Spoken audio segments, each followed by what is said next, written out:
We're very pleased to be playing our best basketball of the season right now. We've been very good in the last 3 games, and today I believe that we led for about 38 minutes of the game, something close to that, and that feels really good.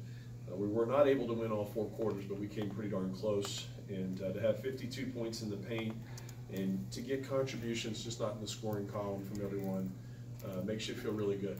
Our kids have incredible energy right now.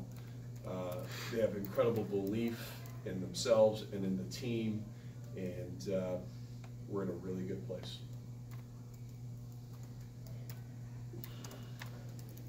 Not discounting Jorgensen, because obviously she's a difficult player to guard, but to get such a rough shooting night out of Dale when she scored 27 the last time you faced her, how much do you attribute that to maybe your defense, and how much to maybe it just not being her night? Until you said that, I didn't realize she was 1 for 12. We did a much better job, obviously. It's kind of a tale of 2 games. In the last game, Jorgensen did nothing and had to play limited minutes because we got her into foul trouble and Dale went off. And we had the exact opposite tonight. I voted for both Jorgensen and Dale as first team all league. I think they're both very, very good players. And it's hard to stop both of them.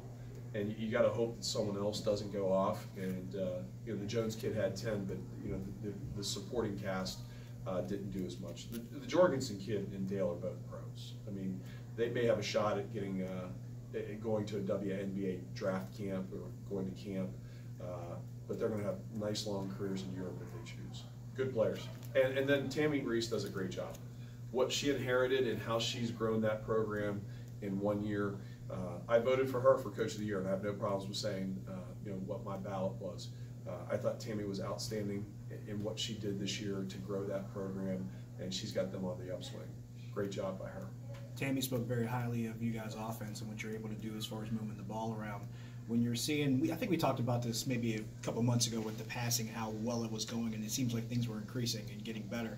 But when you're seeing that many opportunities, I guess it's easier to look at it after the fact and see how many opportunities there were. Well, they were trying to trap us, or they were hedging long. We still can't figure it out. They were either hedging long or they were trapping us, especially with Libby. And in the first half, we were not coming to the middle of the floor and finding the open space. In the second half, that changed. And then also, we made a couple threes. And once we start making a couple threes, it becomes very hard to guard us. But our offense, you know, Matt Schmidt is our offensive coordinator, and Matt does an incredible job. He's a savant in a sense in terms of X's and O's. He is, you could probably say, you know, maybe one of the best X's and O's coaches in the country in women's basketball. He's outstanding. We're really lucky to have him. Our players are also very high IQ kids, and they're always about sharing the ball, and you saw that tonight. What did we finish with? 19 assists on 31 buckets. That's a pretty good night. I asked Laya and Amanda just the emphasis on rebounding, having to out-rebound the best rebounding team in the conference and probably one of the better ones in the country. But how pleased were you with the effort that they gave tonight on the boards? You know, it's a couple kids that actually only had 2 rebounds. Kirsten Elliott and Angela Staffolino. I kept hammering them all week about we're not getting any kind of production from either one of you from rebounding, and we need to see that from the both of you. And they flew to the offensive class. Ange came up with 2. Kirsten, I think, maybe had 1 and the stat is wrong, but she was at least trying to get to the class. And we're still not there. Our regulars, our starters have to go to the offensive glass more, and we've got to do better on the offensive glass. But we boxed out really well, and our guards are outstanding rebounding the ball. And that makes it a little bit easier for our posts. But our guards are really good. It's, again, having a high IQ and understanding where the ball is coming off the rim. What is it for you when Jorgensen comes out, picks up that 4th foul? It seemed that's when you guys hit those couple threes and get things going. Was it coincidence? Was it independent events? How do you kind of view the sequence like that? I just think it was independent events. I mean, it was 2 separate things in a sense. I mean, we'd go down to that end and we'd foul her and put her on the free throw line. I was a little more concerned about us having a post player to finish the game. At one point, because we could not stop her. We didn't play good defense early, and that's something that we've got to teach them. We can't just talk about it on the bench. They've got to see it on film about how they have to defend. they're not going to see a lot of post players like that the rest of the year until we get to postseason play. You know, Dayton has good size, but the Jorgensen kid is a very good player. So yeah.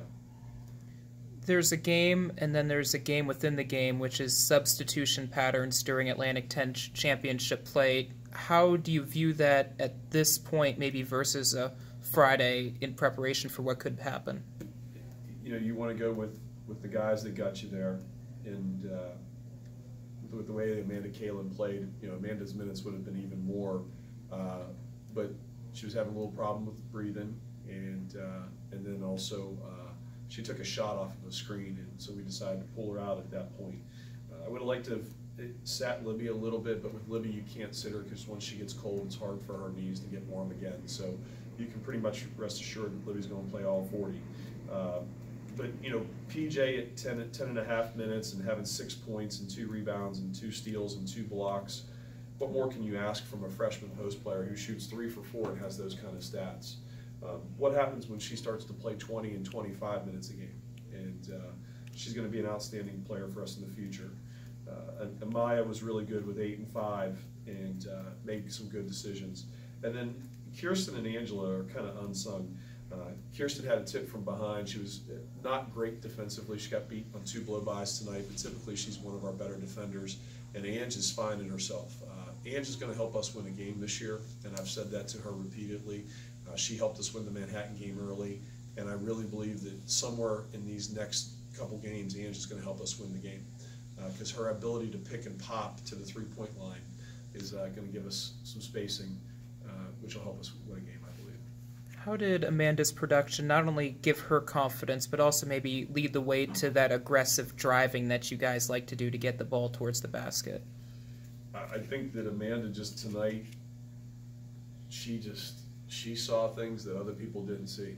She saw seams and areas that opened up like a running back, like a Barry Sanders type running back, where she was able to split defenders and just find those seams, and it was beautiful to watch.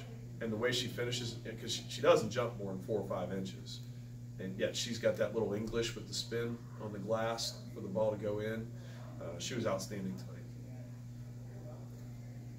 Even though, you know, Jorgensen played like really well down low, like how would you assess like the effort that your bigs gave on her and how they always fought and like played to the very end defending her throughout the game? You know, our kids played well. I mean, she's a really good player.